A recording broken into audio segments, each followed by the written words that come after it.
siang, sahabat-sahabat semuanya. Minta maaf terlambat. Saya tidak tahu sebanyak ini yang akan datang.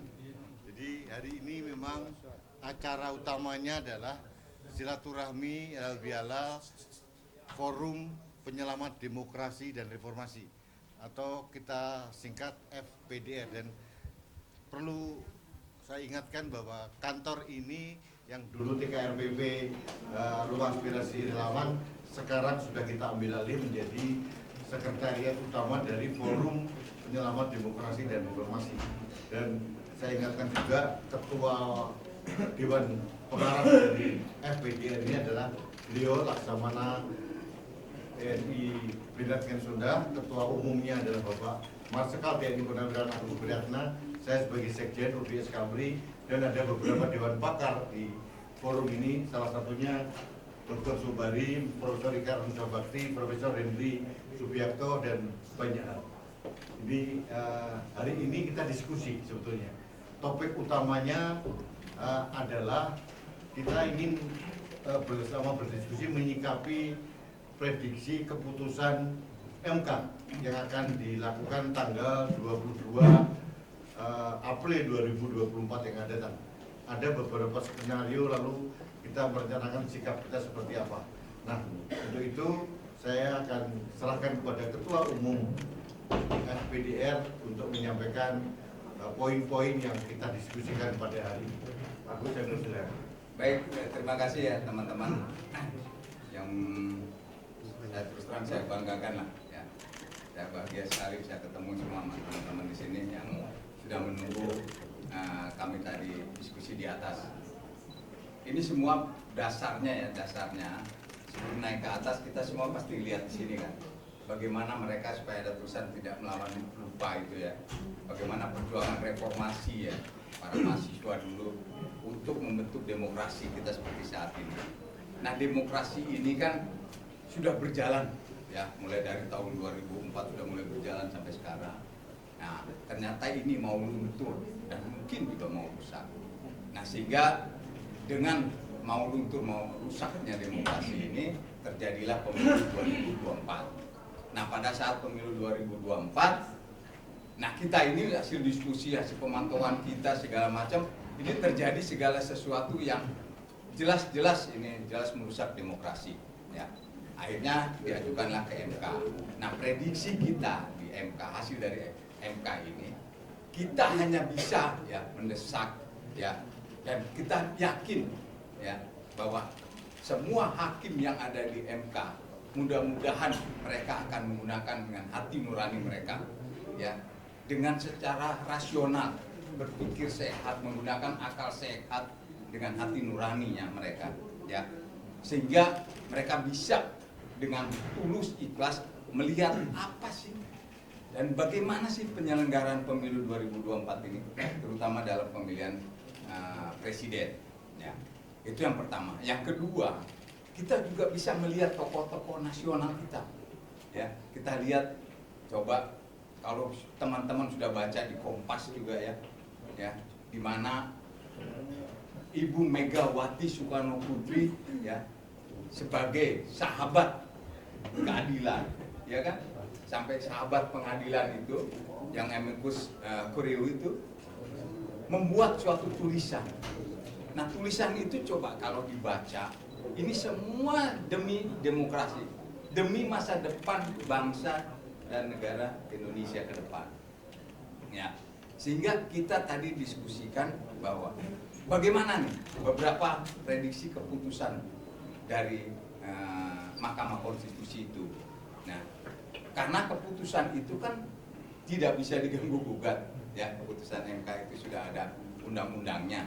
Nah, tapi kita mendorong, mendesak agar hakim-hakim yang ada di MK itu menggunakan hati nurani, tulus ikhlas demi tetap tegaknya demokrasi bangsa dan negara Indonesia ini yang sudah berjalan dengan baik ini ya.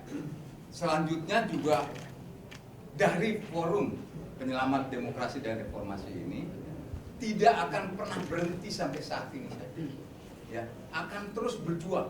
Apapun keputusan dari MK, kita akan tetap berjuang demi demokrasi ini kita akan tetap berjuang dengan cara kita, ya. Karena demokrasi ini sangat penting, karena sudah diakui loh di dunia bahwa Indonesia itu negara demokrasi ketiga terbesar di dunia. Sudah diakui ini.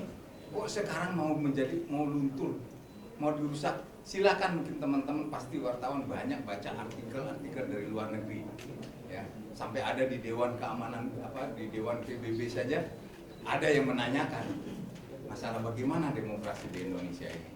Nah, itu tadi yang kita diskusikan. Jadi perjuangan kita demi menegakkan demokrasi dan bangsa dan negara Indonesia ini yang sudah baik ini jangan sampai luntur maupun dirusak.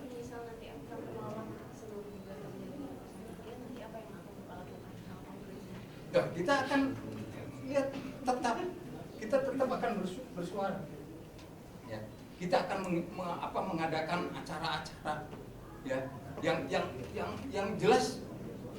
Masa MK tidak menggunakan hati nurani dari ini tuh bukan kita saja loh, ya. Kita lihat akademisi, para guru besar, para rektor, para tokoh nasional, budayawan, semua coba kalau kita teliti satu persatu, kita pahami, kita analisa, begitu banyak sekali sebetulnya. Hanya karena apa? Karena tidak punya kekuasaan apa-apa, hanya bisa menyuarakan. Nah, penguasa ini dia bisa menggunakan dengan apa saja. Ya. Contoh kalau ada orang yang keras berbicara begini-begini, dicarilah. Ya, apa saja dicari, kesalahan-kesalahan yang dicari gini. Nah, ini yang merusak demokrasi. Pak, mungkin keputusan dari MK, masih tanggal 22 Pak, mungkin apakah dari FPDR atau mengajukan amicus curiae dari saudara BPK? Apa yang sudah diajukan mereka, kita juga sudah membuat menyusun. Ya, jadi ada nanti 4 poin yang kita akan sampaikan juga. Oh, berarti akan ada amicus curiae baru dari FPDR-nya? Iya, betul. Kapan kira-kira Pak? Karena kan tanggal ini kan semakin dekat. Ya, kita akan lihat ya setelah kita diskusikan tadi, banyak yang kita koreksi lagi, kita perbaiki, ya, dan kita akan sampaikan ke sana. Ini ada pertanyaan lain?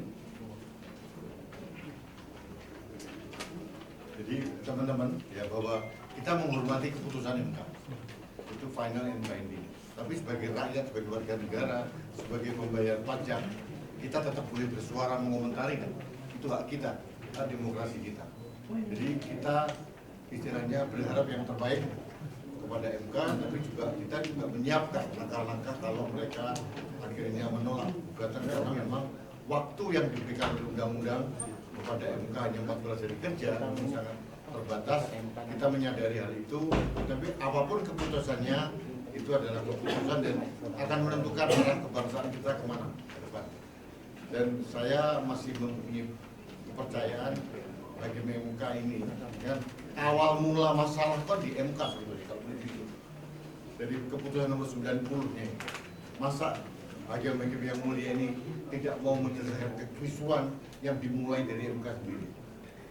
Ini MK mau merobohkan pilar-pilar yang 9 pilar itu atau akan menegakkan kembali, itu tergantung pada keputusan tanggal 22 April nanti.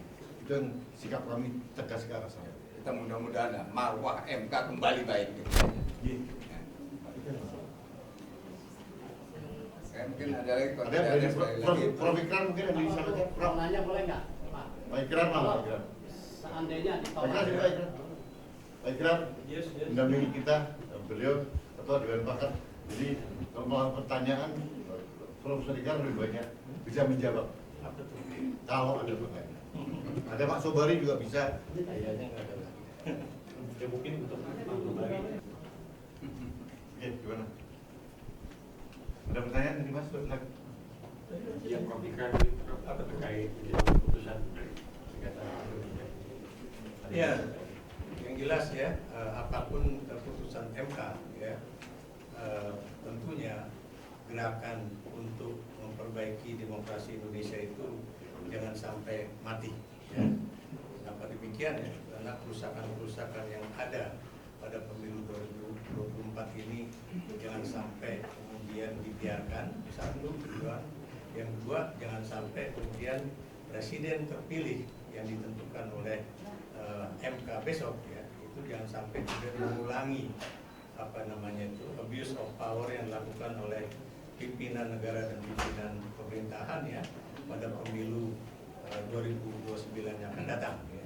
Sebab kalau itu terjadi, ya itu boleh dikatakan tidak akan ada boleh dikatakan titik terang dalam demokrasi Indonesia mendatang. Dan ini yang akan rugi itu adalah Anda-anda yang sebagian besar masih muda ya, dan juga anak cucu kita semua ya. Kenapa demikian? Karena kita tahu itu reformasi 998 itu, jadi kita harapkan itu adalah reformasi terakhir di dalam mengubah sistem otoritarian ke dalam sistem demokrasi. Tapi kita tidak mempersiapkan diri bahwa seorang presiden yang terpilih dengan cara-cara demokratis itu bisa menjadi orang yang membunuh demokrasi Indonesia itu sendiri ya. Dan ini terjadi, bukan cuma terjadi di Jerman pada masa Hitler, tapi ini juga terjadi pada masa Joko Widodo ya, yang terpilih secara demokratis.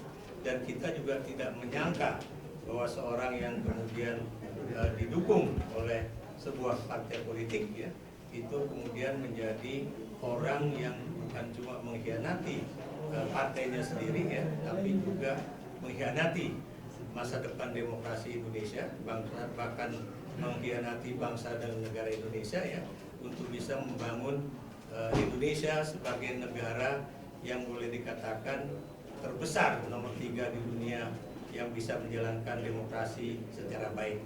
Jadi itu saja ya, mudah-mudahan Anda sebagai insan pers ya, baik itu media televisi, radio ataupun online ataupun media cetak, itu juga jangan berhenti untuk menyuarakan kebenaran, karena kebenaran yang hakiki itu tentunya pasti akan bisa kita temui ya, entah pada masa 5 tahun yang akan datang atau pada masa yang setelah itu.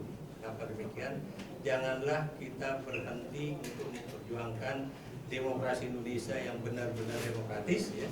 Janganlah kita berhenti untuk kemudian meniadakan nepotisme kembali marak di Republik Indonesia yang kita cinta ini. Itu aja. Terima kasih. Saya kira sudah Bapak. Terima kasih semuanya. Terima bantu selamatkan demokrasi Indonesia. Oke, terima kasih.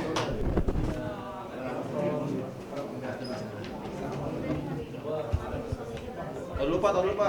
Kayak pertemuan nanti biar yang dengan tadi ya. Ini selain ya. Kalau mau nanya kurs rupiah terhadap dolar, Pak Adian, jangan saya. Bentar. Belum siap.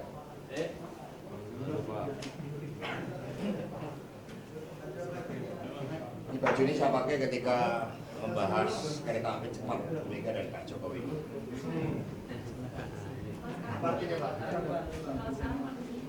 Nanti ya. Artinya pertemuan Pak Jokowi sama Ibu menunggu kalau kereta cepatnya 5 km. Enggak, itu cegahan.